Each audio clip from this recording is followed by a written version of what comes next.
நல்ல சினிமாக்களை நேசிக்கிற கொண்டாடுற எல்லா நெஞ்சங்களுக்கும் வணக்கம். இந்த வீடியோவில் பார்க்க போகிறது இயக்குனர் கெல்சி மேன் டைரக்ட் பண்ணியிருக்கிற இன்சைட் அவுட் பார்ட் 2 திரைப்படத்தோட விமர்சனம். இந்த படத்தோட கதை என்னன்னா, இந்த படத்தோட முதல் பாகத்தோட கதை நடந்து முடிஞ்ச அந்த இடத்துல இருந்து 2 வருஷம் கழிச்சு இந்த பார்ட் 2 கதை தொடங்குது. ரைலிக்கு இப்போ 13 வயசு ஆகுது. அவ தன்னோட புது ஃப்ரெண்ட்ஸ் கூடவும் அப்பா அம்மா கூடவும் ரொம்பவே சந்தோஷமா இருக்கா.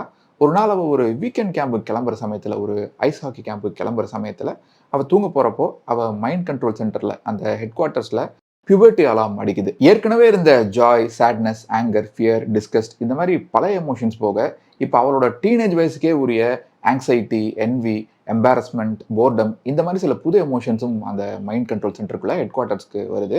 இதெல்லாம் இந்த வயசுக்குரிய புது எமோஷன்ஸாக உள்ள நுழையுது. இப்போது ஏற்கனவே இருக்கிற பழைய எமோஷன்ஸுக்கும் இந்த புது எமோஷன்ஸுக்கும் ஆரம்பத்திலிருந்தே கொஞ்சம் கூட செட்டே ஆகலை. உதாரணத்துக்கு அந்த ஐஸ் ஹாக்கி கேம்பில் ரைலி எவ்வளோ சந்தோஷமாக ஜாலியாக இருக்கணும் அப்படிங்கிறத பற்றி ஜாய் யோசிச்சுட்டு இருக்கும்போது, ரைலி அந்த கேம்பில் எப்படியெல்லாம் ஜெயிக்கணும், ஜெயிக்கிறது மட்டும்தான் முக்கியம், புதுசாக ஃப்ரெண்ட்ஸை உருவாக்குறது தான் முக்கியம், அங்கே இருக்கிற புது ஆட்களை இம்ப்ரெஸ் பண்ணுறது தான் முக்கியம் அப்படின்னு ஆங்ஸைட்டி யோசிச்சுட்டு இருக்கு. ஒரு கட்டத்துக்கு மேலே இந்த புது எமோஷன்ஸுக்கும் பழைய எமோஷன்ஸுக்கும் நடுவில் டிஃப்ரென்ஸ் ஆஃப் ஒப்பீனியனால பயங்கரமாக ஆர்குமெண்ட் ஆகி இந்த பழைய எமோஷன்ஸ் எல்லாத்தையுமே ஒரு கண்ணாடி டப்பாவில் அடைச்சு மெமரி வால்ட்டுக்குள்ளே போட்டு பூட்டிட்டு ஹெட் குவார்ட்டர்ஸை மொத்தமாக தன்னோட கண்ட்ரோல் எடுத்துக்குது ஆங்ஸைட்டி. இதனால ரைலி மொத்தமாக வேற ஒரு ஆள் மாதிரி பிஹேவ் பண்ண ஆரம்பிக்கிறா. ரொம்பவே அன்கைண்டாக, செல்ஃபிஷாக பிஹேவ் பண்ண ஆரம்பிக்கிறா. இதுக்கப்புறம் என்னாச்சு அப்படிங்கிறது தான் இந்த இன்சைட் அவுட் பார்ட் 2 திரைப்படத்தோட கதை. இந்த இன்சைட் அவுட் பார்ட் 2 திரைப்படம் எப்படி இருக்கு அப்படிங்கறத சொல்றதுக்கு முன்னால இந்த படத்தோட முதல் பாகத்தை பத்தி கண்டிப்பா பேசியே ஆகணும். பிக்சார் எடுக்கிற படங்கள் அப்படின்னாலே யூஸ்வலா தரமா இருக்கும், ஒரு மினிமம் கேரண்டி படமாவது இருக்கும். அந்த படத்தோட கண்டென்ட்டுக்காக ரொம்பவே மெனக்கெட்டு இருப்பாங்க. அதுல இந்த இன்சைட் அவுட் திரைப்படம் மிகச்சிறந்த படங்கள்ல ஒன்று அப்படின்னே சொல்லலாம். அந்த படத்தோட முதல் பாகத்தை ஒவ்வொரு தடவை பார்க்குறப்பவுமே அவ்வளோ ஆச்சரியமா இருக்கும். மனுஷனுக்குள்ள இருக்கக்கூடிய எமோஷன்ஸுக்கு, ஒவ்வொரு எமோஷன்ஸுக்கும் ஒரு உருவம் கொடுத்து, கேரக்டர் கொடுத்து, இவ்வளோ கிரியேட்டிவாக, இன்வென்டிவாக, சுவாரஸ்யமாக ஒரு படம் பண்ண முடியுமா, எப்படி அதெல்லாம் பண்ணுறீங்க அப்படின்னு ஒவ்வொரு தடவை பார்க்கும்போதே அவ்வளோ ஆச்சரியமாக இருக்கும். குறிப்பாக Goofball Island, Friendship Island, Family Island இந்த மாதிரி விஷயங்கள், ஏதாச்சும் ஒரு சம்பவம் நடக்கும்போது முதல்ல எந்த எமோஷன் வெளிப்பட போகுது அப்படிங்கிற விஷயம், எதில் இருக்கவங்களோட மண்டைக்குள்ளே இருக்கக்கூடிய எமோஷன்ஸ், சின்ன வயசில் விளையாடின இமேஜினரி ஃப்ரெண்டை மறந்து போகிறது, இந்த மாதிரி நிறைய விஷயங்கள் வேற லெவலாக இருக்கும். அதுலேயும் குறிப்பாக தினமும் நம்ம கனவு எப்படி வருது அப்படிங்கிறத வச்சு ட்ரீம் ஸ்டுடியோ அப்படிங்கிற பேரில் ஒரு சின்ன சீக்வன்ஸ் ஒன்று பண்ணியிருப்பாங்க.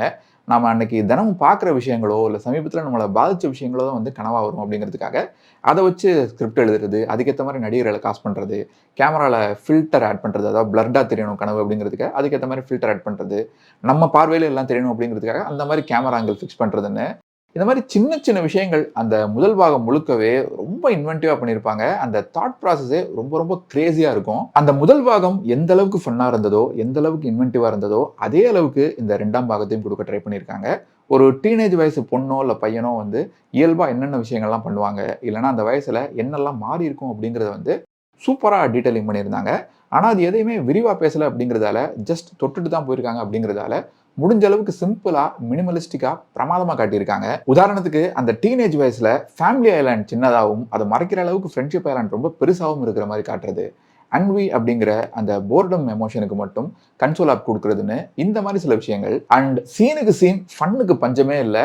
பியூபர்ட்டி அலாரம் அடிச்சதும் சவத்தை உடச்சிட்டு மெயின்டெனன்ஸ் பீப்புள் ஹெட் குவார்ட்டர்ஸ்குள்ள புகுந்து அந்த இடத்த எக்ஸ்பேண்ட் பண்றது, ரைலியோட ஃப்ரெண்டு புருவத்தை தூக்கும்போது டிஸ்கஸ்ட் எமோஷன் அதை ஜூம் பண்ணி பார்க்கறது, ரைலியோட மூட் ஸ்விங்கை பார்த்துட்டு அவங்க அம்மாவோட anger emotion, okay this is the preview of next 10 years அப்படின்னு சொல்றது, எப்போ பார்த்தாலும் பயந்துட்டே இருக்கிற ஃபியரும், ஃபியூச்சரில் வரக்கூடிய பிரச்சனைகளை பற்றி மட்டுமே யோசிச்சுட்டு இருக்கக்கூடிய ஆங்ஸைட்டியும், நம்ம 2 பேரும் ஒரே மாதிரி இருக்கும், வி கேன் பி ஃப்ரெண்ட்ஸ் அப்படின்னு சொல்றது, நாஸ்டால்ஜியா அப்படிங்கிற எமோஷனை பார்த்து மற்ற எல்லா எமோஷன்ஸும், ஏமா நீ ஏமா இவ்வளோ சீக்கிரம் நீ வர்றதுக்கு இன்னும் பல வருஷம் இருக்கு அப்படின்னு சொல்றதுன்னு நிறைய காட்சிகள் ரகலையா இருந்தது. நடக்கிறப்ப கையை எப்படி வச்சுக்கணும், பாடி லாங்குவேஜ் எப்படி இருக்கணும்னு ரைலி மற்றவங்களை பார்த்து இமிடேட் பண்றது, ரைலியோட டீப் சீக்ரெட்ஸ்ல அவள் சின்ன வயசில் பார்த்து ரசித்து அதுக்கப்புறமா மறந்து போன கார்ட்டூன்ஸ் அங்கே இருக்கிறது, பிரெயின் ஸ்டாமிங் அப்படிங்கிற விஷயத்த இவங்க விஷுவலைஸ் பண்ணியிருந்த விதம்னு நிறைய சின்ன சின்ன விஷயங்களுக்கும் ரொம்ப புதுசாக யோசிச்சிருந்தாங்க. அதே போல் இந்த படத்தோட முதல் பாகம் மாதிரியே இதுவும் எந்த அளவுக்கு ஒரு குழந்தைகளுக்கான படமோ அதே அளவுக்கு, இன்ஃபேக்ட் அதை விட அதிகமாகவே இது அடல்ட்ஸுக்கான படமும் கூட.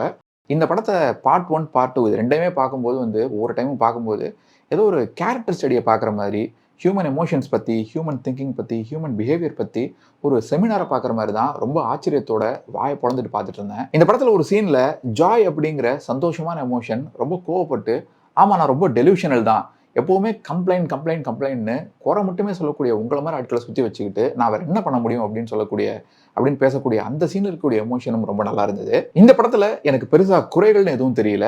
ஒரே ஒரு குறைன்னு எது சொல்லணும்னா ப்ரெடிக்டபிளான ஃப்ளோ தான். முதல் பாகம் மாதிரியே ஜாய் ஹெட் குவார்ட்டர்ஸ் விட்டு வெளியே போகிறது, கஷ்டப்பட்டு கிளைமேக்ஸில் திரும்ப அங்கே உள்ளே போகிறதுன்னு இதே ஃப்ளோவில் போனது மட்டும் கொஞ்சம் ப்ரெடிக்டபுளாக இருந்தது. அது மட்டும் தான் ஒரே ஒரு மைனஸ். மொத்தத்தில் இந்த இன்சைட் அவுட் பார்ட் 2 திரைப்படம் எப்படி இருக்குன்னு கேட்டிங்கன்னா, உங்களுக்கு இன்ட்ரெஸ்டிங்கான அனிமேஷன் படங்கள் பிடிக்கும் அப்படின்னா, பிக்சார் ஸ்டுடியோட படங்கள் பிடிக்கும் அப்படின்னா கண்டிப்பாக மிஸ் பண்ணவே கூடாத அட்டகாசமான அருமையான ஒரு என்டர்டெய்னர் இந்த திரைப்படம்.